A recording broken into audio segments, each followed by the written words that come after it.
wonderful to be with you tonight as we celebrate the solemnity of the Assumption. What are we celebrating? We're celebrating the fact that the Lord, who preserved Mary from the very beginning of her existence, as she was conceived in Anne's womb from the stain of original sin, the Lord who preserved her from the contagion of sin, he also preserved her from the corruption of death. And at the culmination of her earthly life, the Lord assumed her, his mother, he assumed her body and soul into the glory of heaven to sit and reign at his right hand as Queen Mother of heaven and earth. That's what we're, is that all? Yes, that's what we're celebrating tonight. That's what we're celebrating tonight, this incredible, incredible mystery. So what I want to do, I want to peel back some layers of this mystery. I just simply want to focus kind of on the biblical roots of this great solemnity. I want to hone in on the biblical roots of this, because one of the things I've come to see over the years in conversation with friends who are outside of the Catholic Church, non-denominational, just beautiful evangelical Christians, one of the things I've seen in conversation with them is a real confusion on where our Marian theology comes from, that we're accused of Mariolatry. We're accused of, where do you get that in the Bible, right? That's one of the things that we hear all the time. They would say, where in the world do you Catholics get off thinking that Mary was conceived without original sin, or that Mary was ever virgin, or for tonight's feast, where do you get off thinking that Mary was assumed body and soul into heaven? I don't see that in the Bible. Well, yeah, because you need to learn how to read the Bible not as a list of proof texts, but as this cohesive narrative, as this single drama authored by a single divine author who is an artist, who's painting with brushstrokes of meaning and symbol and parallelism, and there's layer and layer and layer of meaning, like a oil painting that's layered and layered and layered with different shades and colors and hues and underpaints and overpaints, all of those things. You have to, in other words, you have to learn how to read the Bible like the early church read the Bible. And they learned to read the Bible by Jesus teaching them how to read the Bible. The word we're using here is typology. That's the word that the early church used to describe the way that we approach the scriptures. Where does that come from? It comes from Jesus himself on the morning of the resurrection. Jesus approaches disciples walking on the road to Emmaus. They're walking to the wrong town, the wrong city. And he approaches them and he asks, what are you discussing as you walk along? And they say, are you the only one in Jerusalem who doesn't know what's happened in these days? And I picture Jesus just rolling his eyes like, oh my God. Like he's the only one who knows what's really happened in these days, right? But he says to them, what sort of things? And they explain the things that happened to Jesus of Nazareth. He was this prophet. He was mighty. He was a wonder worker. And our people put him to death by crucifixion. And besides, it's now 3 days later and we don't know what's going on. There's some women from our group who said they saw him raised from the dead. We don't understand. And he says to them, oh, you of little faith. Was it not necessary that the Christ should suffer? And then we hear this from Luke's gospel.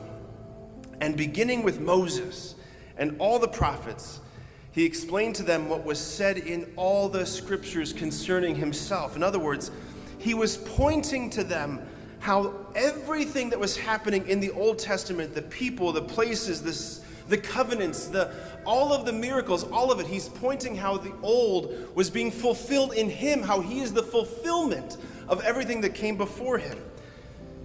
So with those interpretive lenses, can we find the Assumption of Our Lady in the scriptures? Yeah, we sure can. If you want to understand who this woman is and what this feast is about, you have to understand the Old Testament background, specifically the Ark of the Old Covenant.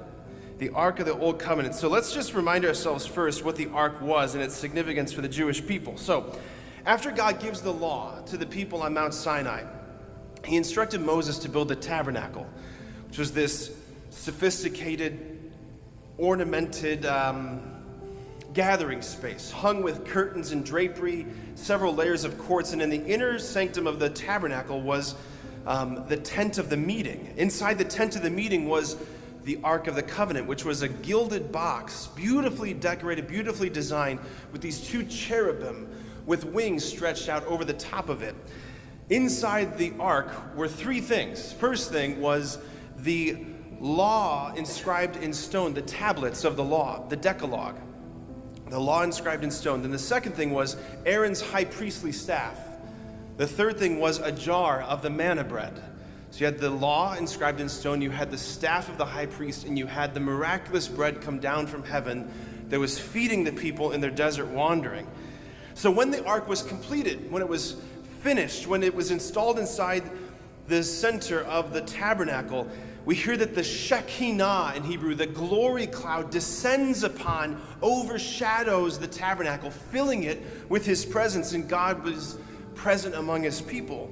The ark was the centerpiece of Israelite worship, and in it, God's presence was made known to his people. The ark was used, if you remember, in the siege of Jericho. The priests gathered the ark and they circled the city of Jericho 7 times, once a day for 7 days. Then on the 7th day, the ark circles the city 7 times on the 7th day.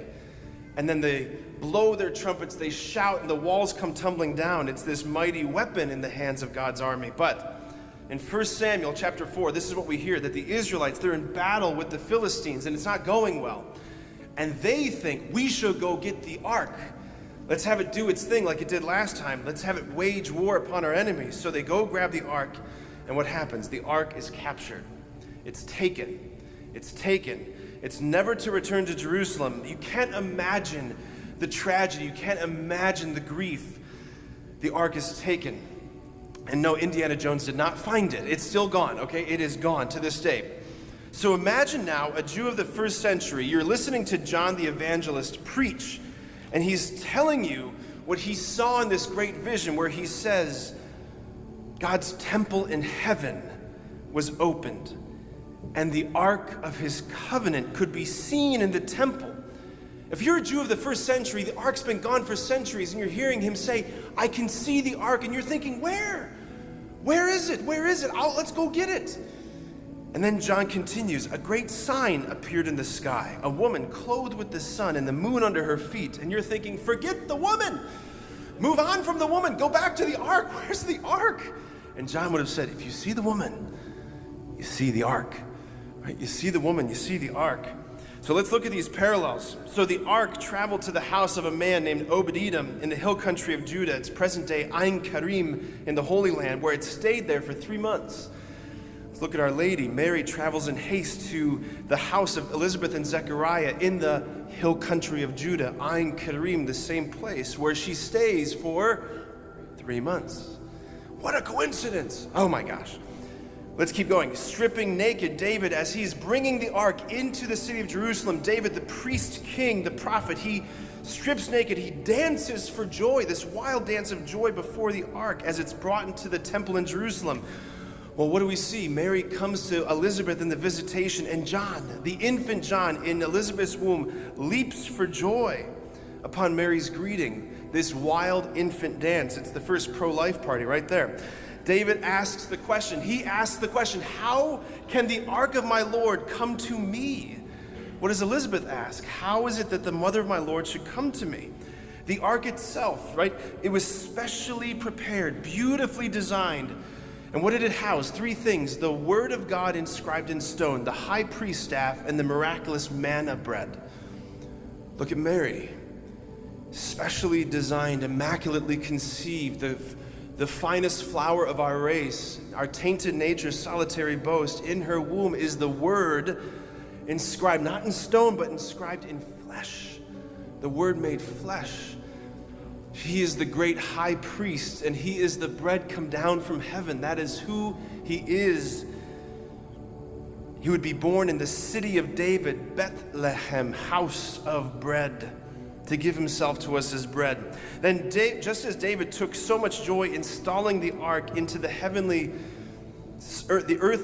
earthly city of Jerusalem, he installs the ark in the temple in Jerusalem. Our Lord Jesus, the new David, filled with joy when he elevates his mother's body and soul, he installs her into the heavenly Jerusalem at the culmination of her life. Friends, this is a lot, but it's just true. This is who she is. She's the Ark of the New Covenant. But here's the question: what does this have to do with you and me sitting here tonight, year 2025? First, it's this: 3 things, just the tip of the iceberg. First, there is at present, right now, the body and soul of a woman in the Trinity. That woman happens to be the mother of God and your mother. When Jesus said, behold, your mother. Heaven right now contains a mother's heart that is infinitely present and available to every person, including you. Her heart is present to you. Heaven has a mother's heart. Because Mary is participating in the life of the Trinity, she can be present. While in her earthly life, this is the second thing, while in her earthly life, she can only be present to a certain number of people. Now, in the glory of heaven, she can be present to whomever right now. You can call upon her right now. You have a perfect mother. We never outgrow the need for a mother. And guess what? You have one, and she's perfect. And here's the third thing. Mary's assumption. It reveals our exalted destiny. It reveals where all of this is headed. It reveals the glory of the human body. It was in 1950 that the church declared dogmatically the Assumption of Our Lady. The church has believed this for centuries, but it was in 1950, Pope Pius XII declared this dogma in the midst of the bloodiest, most anti-human century in all of human history, a century that saw a full-out assault against the human person, the human body. In the midst of that century, we have the Assumption being declared dogmatically because it's revealing where all of this is headed, where your body and my body, where every body is destined, God willing, if we do what she did, which is to say yes to her divine Son. This is why we call her our hope, our life, our sweetness, and our hope.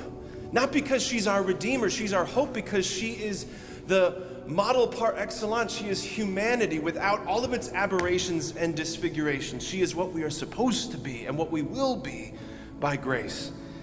Just so you know, I'm not making it up. This is from the Catechism. Got to quote the Catechism so you know I'm not lying.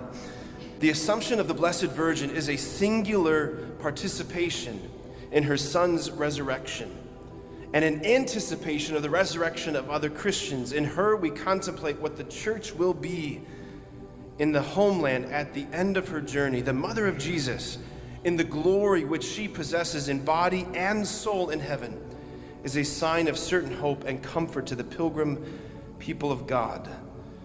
Friends, God is inviting us, He's beckoning us, He's alluring us into a destiny that is exalted beyond our wildest imaginings. And like Our Lady, all that we have to offer is our emptiness, our lowliness. All we have to do is to open, is to say yes, to cooperate. Every day, deeper and deeper. Yes, Lord. Fiat mihi secundum verbum tuum. Let it be done unto me according to thy word. Amen.